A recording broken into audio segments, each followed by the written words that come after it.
பாண்டிய ஸ்டோரிகளில் எபிசோடில் மயிலோட அப்பா நேராக கடைக்கு போகிறாரு. என்ன மாப்பிள்ள நீங்கள் இவ்வளோ லேட்டாக வரீங்க, நான்லாம் கடைக்கெல்லாம் ஷார்ப்பாக வந்துடுவேன் அப்படின்ற மாதிரி சொல்லிடுறாங்க. சரிங்க மாப்பிள்ள, எனக்கு என்ன வேலைன்னு சொல்லுங்கள், இல்லை நான் போய் கல்லாவில் உக்கரட்டுமா அப்படின்ற மாதிரிலாம் கேட்குறாரு. நீங்கள் ஒன்றும் அந்த வேலைலாம் செய்ய தேவையில்ல, அந்த வேலையை அப்பா பார்த்துப்பாரு. இதெல்லாம் இந்த பொருளெல்லாம் இங்கே அடுக்கி வைக்கணும், இதெல்லாம் இங்கே அடுக்கி வைங்க அப்படின்ற மாதிரிலாம் சொல்கிறாங்க.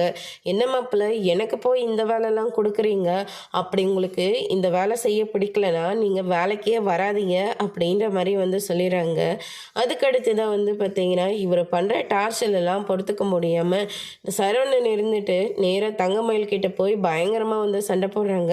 கொஞ்சம் வெளியில் போகணும், வா போகலாம் அப்படின்னு சொல்லிட்டு வெளியே கூட்டிகிட்டு போகிறாரு. இங்கே பாரு, உங்கள் அப்பா கடைக்கு இல்லாத அட்டகாசத்தெல்லாம் பண்ணிகிட்ருக்காரு.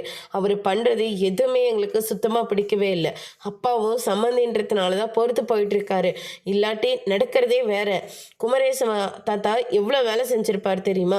இவர் ஒரு பொருளை எடுத்து வைக்கிறது கூட அவ்வளோ சோம்பேறித்தனம் பண்ணிட்டுருக்காரு. இவர் எப்படி பிஸ்னஸ்லாம் பண்ண போகிறாரு? எனக்கு தெரிஞ்சு இவர் நிரந்தரமாக நீங்களாம் குடும்பத்தோடு சேர்ந்து அப்பா கிட்டே இருந்து கடையை அபகரிப்பீங்களோன்னு எனக்கு ரொம்ப பயமாக இருக்குது. நான் இப்போ சொல்கிறத நல்லா கேட்டுக்கோ, உங்கள் அப்பா கடைக்கு வரக்கூடாது, அதை மீறி வந்தனா நீ வீட்டுக்கு வராத அப்படின்னு சொல்லிட்டு நம்ம சரவணன் இருந்துட்டு தங்கமயில நடு ரோட்லேயே விட்டுட்டு அங்கேருந்து வந்துடுறாங்க. இவங்கெல்லாம் பண்ணுறதுக்கு என் வாழ்க்கை தான் இவங்களுக்கெல்லாம் கிடச்சிதா?